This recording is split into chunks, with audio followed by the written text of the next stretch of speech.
They looked at me like I was nothing, just an old man with a wrench. But in America, respect isn't handed out. You earn it.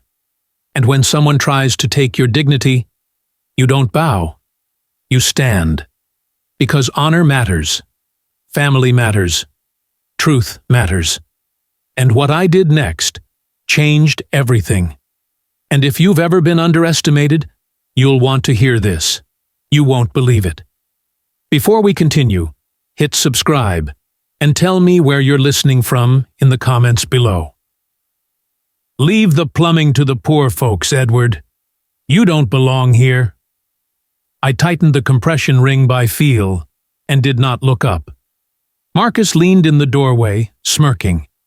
Behind him, Charleston Harbor glittered like it was mocking me. Emily stood frozen, caught between her husband's sneer and her father's silence. And in that moment, I knew. Today wasn't going to be about family. It was going to be about respect. The Eleanor Grace held steady on her lines, an old-school trawler with a teak sole and a heart the color of varnish and sun. My heart. Emily stood 2 steps behind Marcus, fingers strangling the strap of her handbag. Dad, please tell me you didn't rent this for the whole weekend. Marcus says, we're just worried. Worried about what? I asked, still under the sink. A little water? About priorities, Marcus said, smiling like a magazine ad for Smug. You know, retirement, realities, all that. The fitting snugged with a satisfying click. I eased out from the cabinet, wiped my hands on the rag I kept folded on the counter, and finally stood. Marcus had already drifted to the salon, running his knuckles along the edge of the mahogany table as if inspecting for dust. Emily hovered, torn, 32 years old, and still split between the man she married and the man who raised her. This isn't a rental for the whole weekend, I said. Thank God, she whispered, relief flooding her face. It's for 2. Marcus glanced at his watch. We'll make an appearance, take a few photos, and bounce before this little fantasy tips into tragic. Sound good, Em? I watched the ship's bell above the companionway swing in the air-conditioning draft, solid brass, engraved with 2 words, hold fast. I'd hung it last month when I brought the boat home to Charleston. The bell used to be above my father's workshop door. He rang it when the day's last job was done, and he could wash his hands with lava soap and sit on the back steps with a glass of tea. He never retired from being useful. Let's get the others on board, I said. Thomas and Irene are parking. Marcus's parents showed up with polite smiles and a box of chess pie. Thomas shook my hand too warmly, Irene hiding under her sun hat. Good people, loving, but blind to their son's teeth when they showed. It's a ship, not a boat, Thomas said, stepping onto the teak with a small boy's grin. You can smell the stories. What's her name? Eleanor Grace, I said, and my voice softened on the second word. After my wife. Emily's eyes flicked to the name scripted on the transom. She touched the rail like an apology. Mom would have loved this. She would have loved the part where we all shut up and eat, I said, and we laughed. Even Marcus cracked a line of civility, because it was safer to be charming than to stand alone. I set out a plate of shrimp and pimento cheese, a tray of pickled okra, a half-dozen cold bottles of sweet tea sweating in their bucket. Marcus didn't take any. He drifted to the helm and traced the rim of the wheel like he had a right to it. This looks expensive, he said. A man could buy a couple of starter homes with this dashboard. Only if he doesn't use a contractor who adds a waterfall on the inspector's lunch break, I said, and watched the flash of annoyance in his eyes. I'd written that check last year when Marcus's flip went sideways, and the water feature turned into structural damage. He'd promised to repay me. Promises don't cost money. We passed the Ravenel Bridge, salt, history, Fort Sumter on one side, Rainbow Row on the other, and through it all, the Eleanor Grace hummed steady, like my wife's hand once on my chest, calming the storm. "Look," I said, and pointed to a pod of dolphins slicing the water near Castle Pinckney. Emily leaned over the rail, the wind catching her hair and making her look like the girl who used to hurl herself into the surf and come up laughing. For a heartbeat, everything was simple again. "So, Ed, how's retirement treating you?" "Retirement must be sweet, Ed. Pretending to be captain while the rest of us live in the real world." He smirked. "You should have asked me, though. I know the marina guys. They could have set you up with something simpler, something easier for an old man to handle." "Your guy at the marina is the same guy who accidentally billed me for someone else's fuel last spring," I said lightly. "We're good."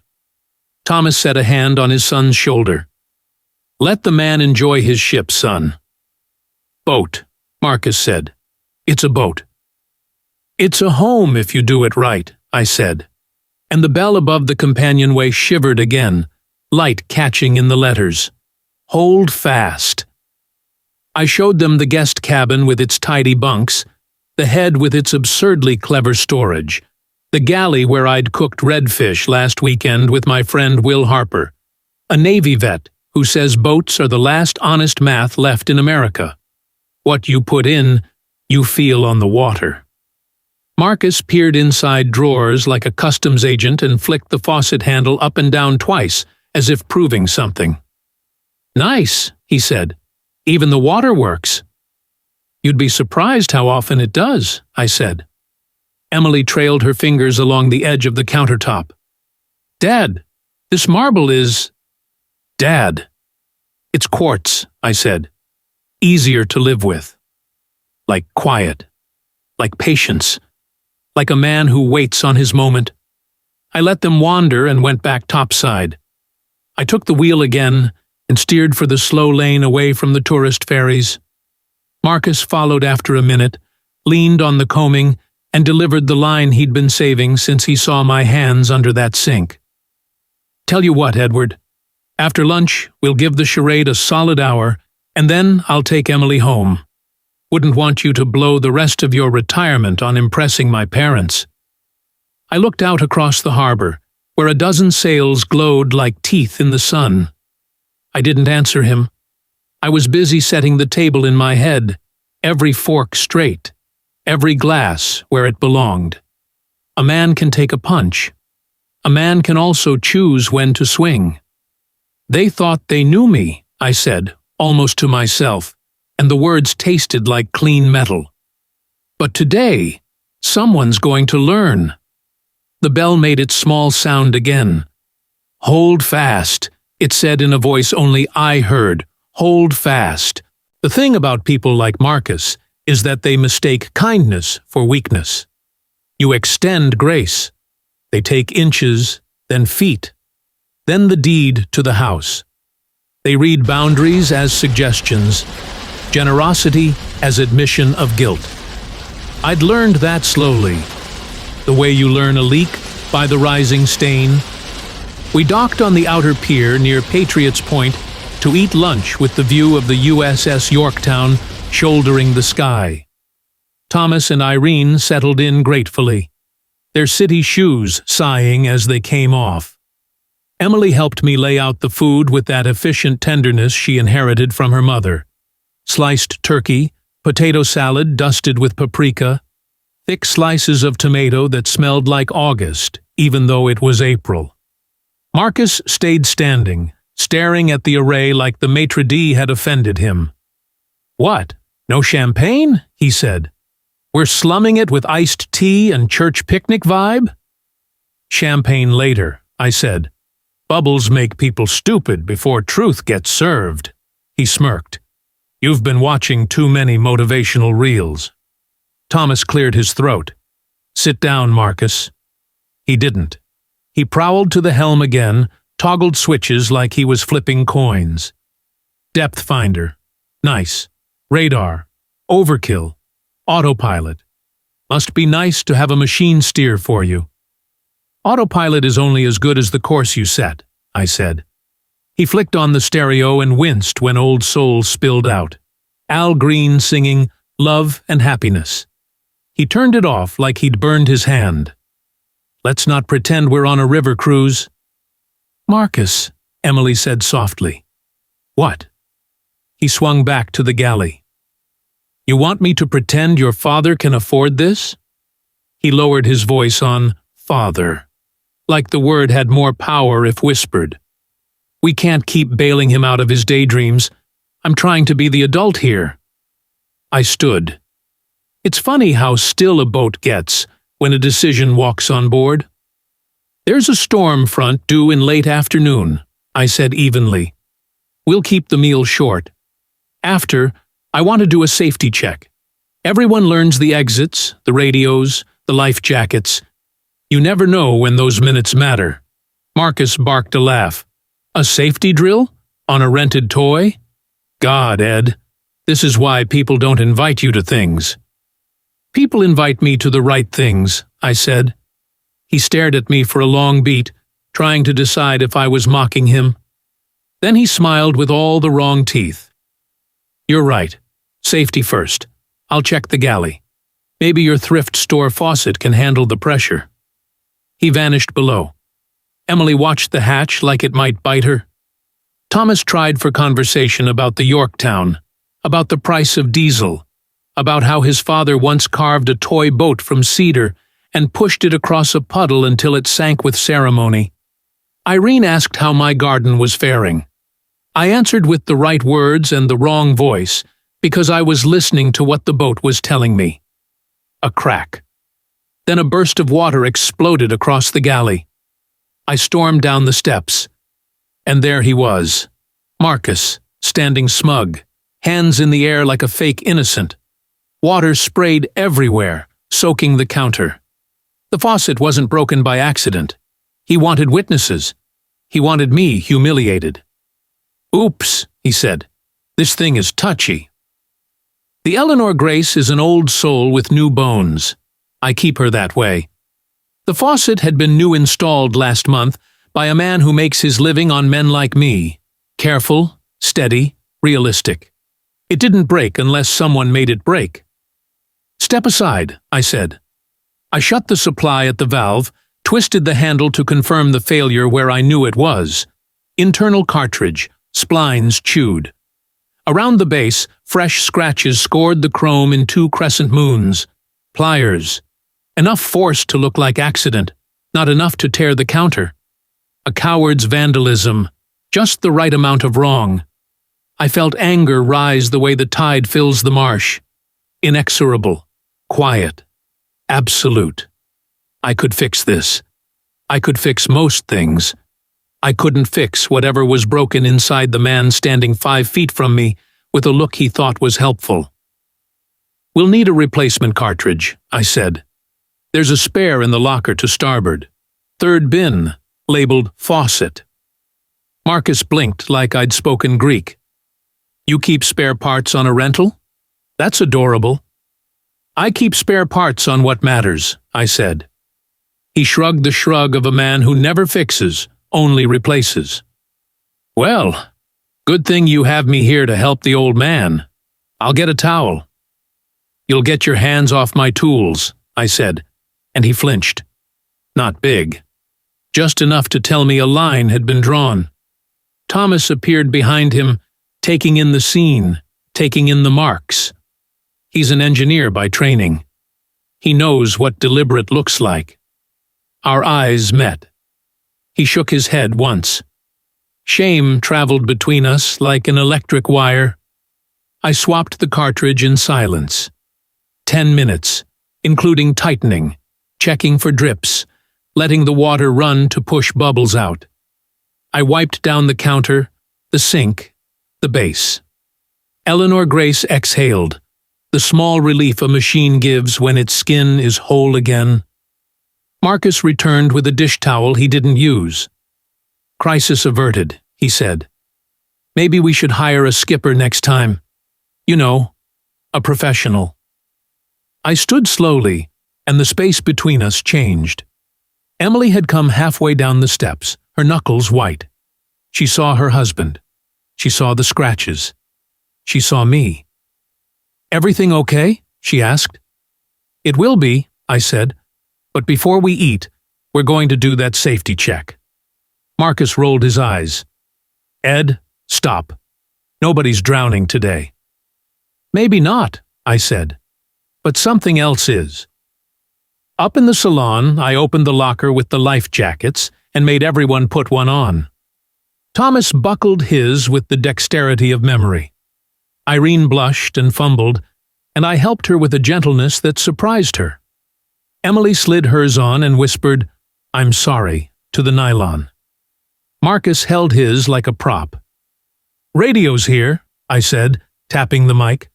"Channel 16 for distress. Fire extinguishers here and here. Flares beneath. First aid under the settee. If you fall overboard, you shout, and the person closest throws the buoy. Nobody does heroics without a rope." "Edward," Marcus groaned. "Enough."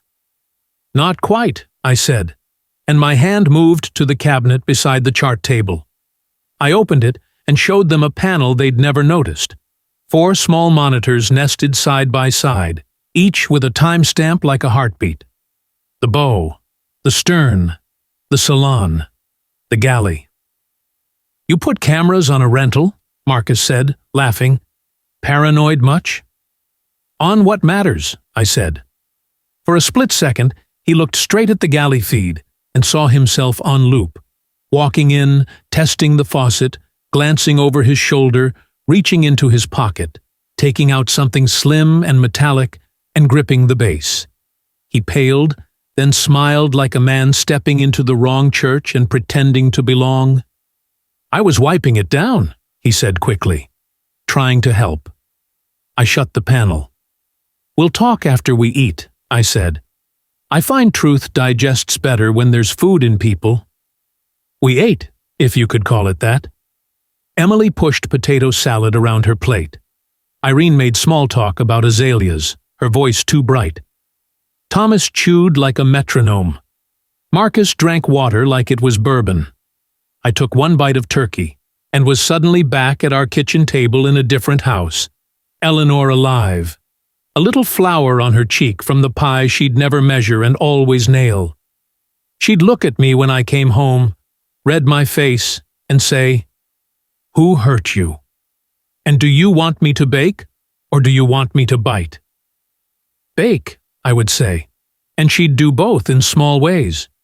The storm line I'd seen on the chart was creeping closer.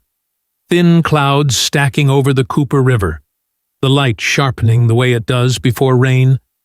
The Eleanor Grace didn't care. She had weathered worse with better people.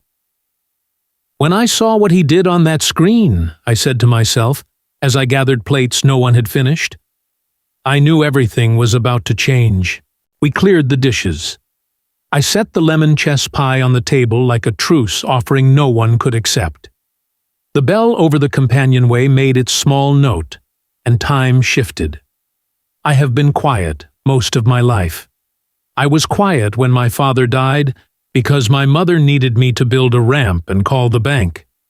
I was quiet when my boss took my idea and got the promotion. I was quiet when Emily turned 18 and said she was moving in with a man I didn't like because love is not a leash. Quiet is not cowardice. It's a weapon most men don't know how to use. "Sit," I said. Thomas and Irene sat immediately. Emily sat because obedience to me lives in her muscles still. Marcus sat last, slung sideways, ankle on knee, a foot jiggling the way a man's foot jiggles when he needs a bathroom or an audience. "Before the rain," I said, "we need to talk about what happened below." "Nothing happened below," Marcus said. "The faucet was sticky. I tried to help. It broke. It's a rental. Let's move on." I opened the cabinet and brought the monitors to life. The galley feed filled the screen. The timestamp rolled back to 5 minutes after he went below. There he was, the glance over the shoulder, the tilt of the head, the silver flash in his hand, the quick, mean torque. The audio pickup was clean enough to hear the small grunt he made when the innards gave. There he was again, wiping the base with a towel, mouth in a little satisfied fold. "No," Emily said. Her voice cracked on the one syllable like something snapped inside her throat. "Jesus," Thomas breathed. Irene lifted her hand and pressed it to her lips. Marcus stared at himself, as if faith alone could turn sin into another man's reflection. "I was testing," he managed. It was already flimsy. I hit stop. The screen froze on his face, caught in the mid-smile of men who get away with things. "You don't have to lie," I said. "You chose humiliation as a sport." "Edward," Irene said gently, like a teacher asking a furious child to show the class mercy. "I'm not angry about the faucet," I said. "I'm angry at the calculus behind your hand. You thought I rented this to look rich, and you wanted to prove I was poor. You could have said, 'I don't respect you.' Instead, you chose to wound what you thought I loved, because you thought it was safe. That is a character failure, not a plumbing failure." Marcus leaned forward so quickly the chair scraped back. "You're making a movie out of a moment. You can't afford this. You can't. You've been writing checks for Emily since forever. You wrote a check for my build when it tanked. You wrote a check for her car. You wrote a check when her appendix exploded. You don't get to write a check for a yacht." He said yacht, like sin. The rain chose that moment to begin, just to scatter on the deck, then a soft crescendo that made the world a little smaller, a little truer. The bell did not ring. It listened. "Marcus," Thomas said, voice low in the way fathers reserve for when they recognize their sons in criminals on the news. "Stop." "Why?" Marcus shot back. "So we can pretend? So we can pat this man on the head and applaud the fantasy? He spent his life playing small. He can't take a long weekend and play king. That's not how this works." My hands were very steady. I reached into the drawer where I keep the small things that matter. Zip ties, spare fuses, a fountain pen my wife gave me when I finally paid off the house. I took out a thin folder and slid a sheet onto the table. Coast Guard documentation is a peculiar kind of poetry. Numbers, letters, tonnage, beam, owner of record. You want the truth, Marcus? Fine. This isn't a rental. This ship is mine. Every screw, every nail, every inch of teak, paid in full. You thought you could mock me into silence? Well, hear me now. This is my ship. And today, your words just cost you everything. Slip fees paid. Survey clean. If a man tries to fake a life, paper folds him. My stacks do not fold. Marcus blinked at the document like it was in a foreign language. Emily read it the way she reads everything, fast, careful, twice.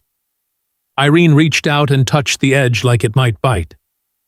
You bought it, Emily whispered. Last month, I said. The day before the azaleas peaked on Meeting Street. I drove to Beaufort and signed in a little office that still smells like pipe smoke. I named her for your mother because there are only 3 things that have ever calmed me. Her, the ocean, and work I believe in. Why? The question fell out of Emily like a confession. Why didn't you tell me? Because I planned to tell you today after we'd put our feet in the water and eaten too much and laughed like we used to, I said. Because the surprise was meant to be a bridge. Because I planned to put this document in your hands, Emily, with a second set of keys, and say, it's yours. Yours to sail, yours to share, yours to love, with one condition. Respect whoever's on board. The rain softened. The world held its breath. You were going to give us this, Irene said, eyes filling. She has the kind of dignity people ignore because it doesn't demand attention. Edward, that's larger than any gift I can imagine. I wasn't going to give it to you, I said gently. I was going to give it to Emily and Marcus. Marcus made a sound halfway between a laugh and a cough. You expect me to believe? I don't expect you to believe anything, I said. I expect you to recognize that your mouth cost you the ocean. Thomas covered his eyes with his hand. He left it there for a long moment, then looked at his son and said the most honest sentence I've ever heard a father say. I don't recognize the man you're being. Marcus surged to his feet, hands out like he could push the room back. It's a stunt. It has to be a stunt. You can't lecture me about character and then hold a luxury ransom. Ransom is when you take something that belongs to someone else and charge them to get it back, I said. This boat belongs to me. I plan to give it to you. I am choosing not to give it to you. That's called a boundary. He knocked his chair with his knee. It fell. The bell above the companionway rang once, pure as a cut. Sit, I said again, and my voice had changed. It carried something that belonged to my father, and to Eleanor, and to every night I sat in my truck, outside a second job, telling myself 2 more months, 2 more months, 2 more months, until the debt was dead. Marcus sat. Not because he wanted to. Because some men know when they've hit the seam of granite under the topsoil. I'm not here to humiliate you, I said. That's a game you like. I'm here to name what's true and move accordingly. You want proof beyond paper? Fine. The marine electronics came out of a warehouse in Mount Pleasant I've dealt with for 15 years. The bright work? A craftsman on John's Island named Pete, who would die for his dog, and bills his hours like a pastor with a conscience. The funds? From a company I sold 8 years ago. Logistics software. Boring money that makes other money less stupid. Ask anyone in my old office about the day I brought in barbecue because we finally hit our number. Ask Will Harper about our Saturday mornings on this deck before sunrise, talking about people who keep their word. Ask my banker, who hates me, because I never borrow. Emily cried quietly. Not big tears, a steady overflow like a tide past the lip of a marsh. Irene handed her a tissue, and then another. Thomas looked older than the cloud cover. Marcus stared at me with a calculation I recognized from coyote eyes at the edge of fields. He was measuring angles. He was deciding what to say next to save his place at the fire. Edward, he said finally, gentle as a snake, I went too far. You have my apology. I was stressed. It was a joke, a cruel one. I will pay for a new faucet. I will pay for anything you want me to pay for. Let's be men about this and not torpedo family over a hardware store part. I shook my head, not at the offer, but at the audacity of a man who thinks consequences are negotiable if he chooses polite words. You can't buy repentance at West Marine, I said. You earn it by changing how you behave when no one is watching. And you, he snapped, earn it by lording your money over me? I've been hiding my money my whole life, I said, to keep it from distorting my relationships. That was my mistake. It let some people think I didn't have options.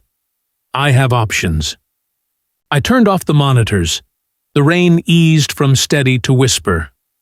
Boats have their own weather.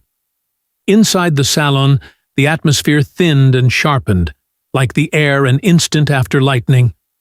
The moment after the truth arrives is not quiet. It is full of noise only the heart can hear. I kept a ledger, I said, not because I planned to send invoices, because I wanted to remember the ways I had said yes. Edward, Irene murmured, you don't have to. I do, I said gently. Because story without numbers feels like feeling without bones. I looked at Emily first. The last year of your undergrad, when your scholarship fell short, I covered the difference. 8,000. The move to Atlanta you didn't take because your mother got sick? I covered the penalty on the lease so you didn't have to live with a decision you made with your heart. 3,000.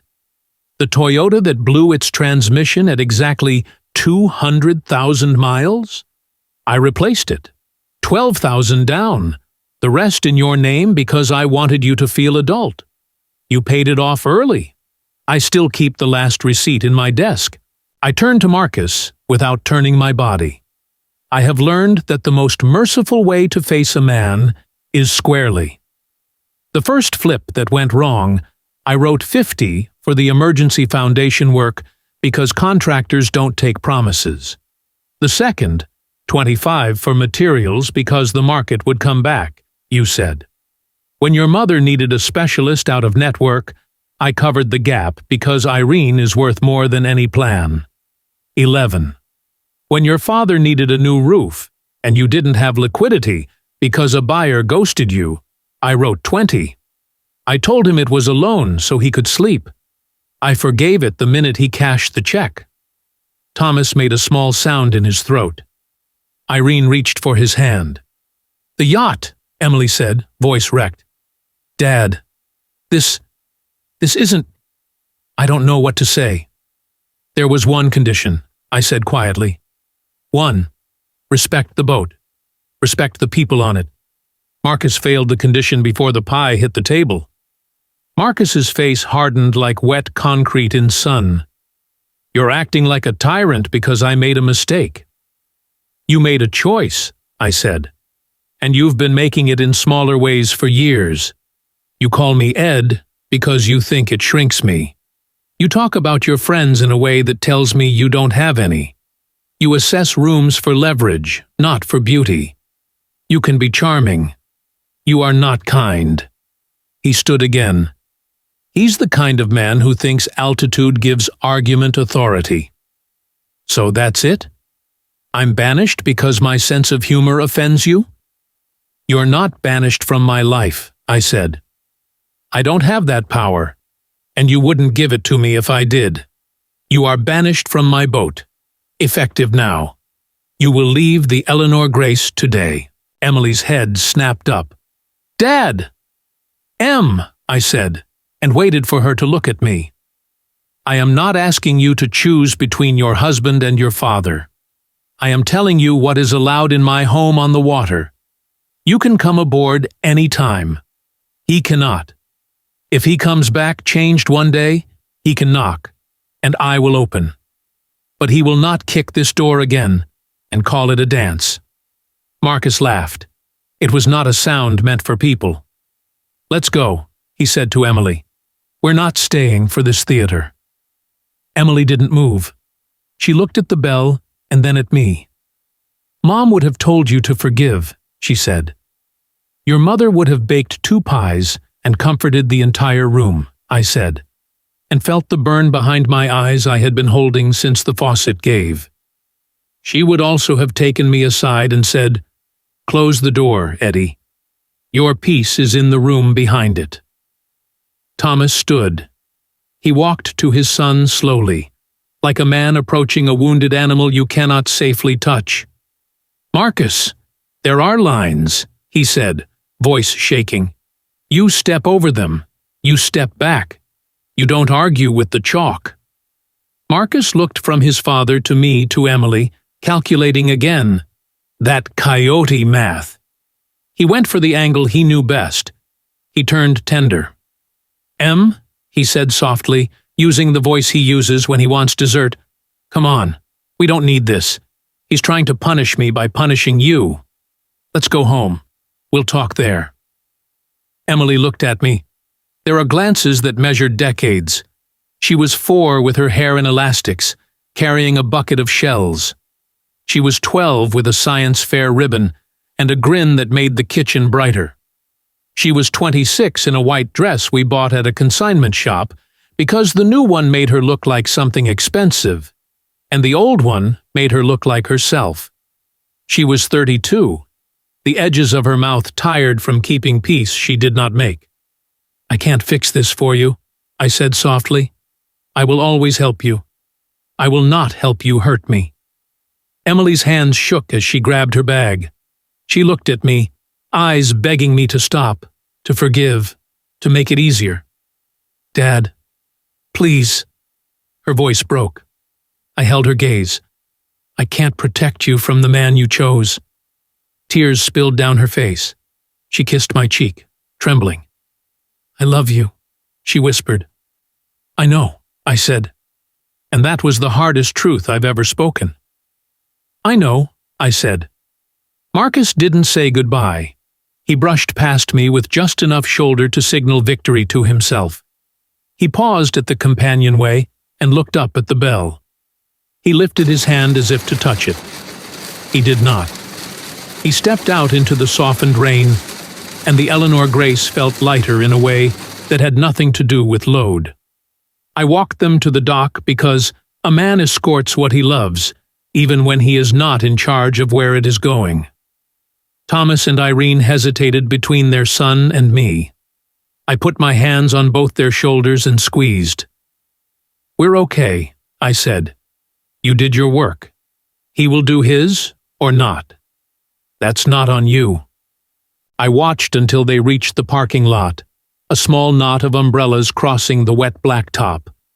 Emily looked back once. She lifted her hand. I lifted mine. The rain made a veil between us, and then even the veil let go. Back on board, I did what I know. I put the dishes in order. I coiled the lines that didn't need coiling. I checked the radar because checking the radar steadies men like me. The storm line was passing. The harbor would be clean and cool after. I pressed my palm to the bulkhead the way you press your palm to your child's forehead, and said, "Thank you." Irene came back down the steps with a plate in her hands. She set it on the counter. A slice of lemon chess pie, pointed at me like a benediction. "Eat," she said. "Sugar mends what salt water doesn't." We ate at the table with our jackets still on, the rain beading and rolling off the hood of the dock cart outside, like the world was reminding us how to start over. Thomas lifted his plastic fork like a glass. "To better sons," he said. "To better men," I said. We touched forks as if it mattered. It did. The bell above the companionway did not ring. It didn't need to. It had done its job. Storms clean the city. By late afternoon, Charleston had gone from washed out to washed new. The sky over Sullivan's Island wore that blue that looks lit from underneath. The Eleanor Grace rocked as if someone had apologized to her, and she was deciding whether to accept.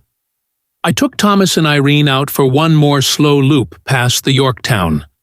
We waved at a charter boat stacked with bachelorette sashes and at a man teaching a boy to cast. At the mouth of the harbor, the Atlantic lifted its shoulder and set it down again. I stayed inside the jetties. You don't go to sea when the matters of the day are still storming in your chest. You honor the water by not bringing your unfinished into it. "Edward," Irene said after a long quiet, "can we ask you something not about Marcus?" "Please," I said, and meant it. "How do you not lose your tenderness?" she said simply. "After a day like today?" "I lose it," I said. "Then I go find it where I always find it. In work that's real. In things that do what they say they will. In people who remember what you're worth when your wallet and your pride are in the other room." Thomas nodded at the bell. "And in that." "And in that," I said. "My father hung it above his shop door. Eleanor would ring it when supper was ready. I ring it when I fix something as a way of telling the house it can relax." When we came back to the slip, Will Harper was waiting, his baseball cap salty white at the brim, his smile easy. He's the guy I call when the line gets tangled in the prop and the tide is being ungenerous. He stepped aboard like a man stepping into a friend's kitchen. "Storm blow the trash out?" he asked. "And some other things," I said. I told him the short version. My friend listened the way veterans listen. Face quiet, eyes doing the work, mouth not interrupting. "You did right," he said when I finished. "You set the boundary, without burning the dock." "It feels burnt," I said. "Because you loved the person who set the fire," Will said. "That's a different heat." We took 2 short coffees from the thermos I keep near the helm and watched the harbor resume its habits. A shrimp boat pushed past with gulls stitching the air behind it. A couple in a skiff pointed at our transom, read the script out loud, and nodded like they knew my Eleanor. "You know what I wish?" Will said after a while. "What?" "That we had a way to teach 40-year-old men what 70-year-old men know about respect, without making them bleed to learn it." "Some of them don't learn it at 70 either," I said. "True," he said. "But some do at 40, because a man decided to ring a bell and not a gong." We sat there until the thermos was empty. Then Will stood and clapped my shoulder in that quick, efficient way men like us communicate love without embarrassing ourselves. "You still on for tomorrow?" he asked. "Tomorrow?" "Gold Star families sail," he said. "You volunteered before you put paint on the bright work. We run out of the Maritime Center at 9. You said you wanted to host that little boy from Goose Creek who lost his dad." I had. I'd put it on the calendar before March, before money turned into teak and electronics, and a bell that needed a boat to give it somewhere to sing. I had bought the Eleanor Grace to be a place where my family could heal. Maybe I had bought it for a different family first. "Absolutely," I said. "Absolutely, we are." The next morning, the marina was full of laughter that sounds like grief decided to dress itself in courage. We loaded small coolers with juice boxes and ham biscuits and extra sunscreen because the sun loves the young too hard. The boy from Goose Creek, his name was Mason, stepped aboard carefully and then looked up at me with the unfaked grin of 9-year-old boys who still believe in captains. "You're the skipper?" he asked. "I am," I said. "Want to ring the bell?" He did.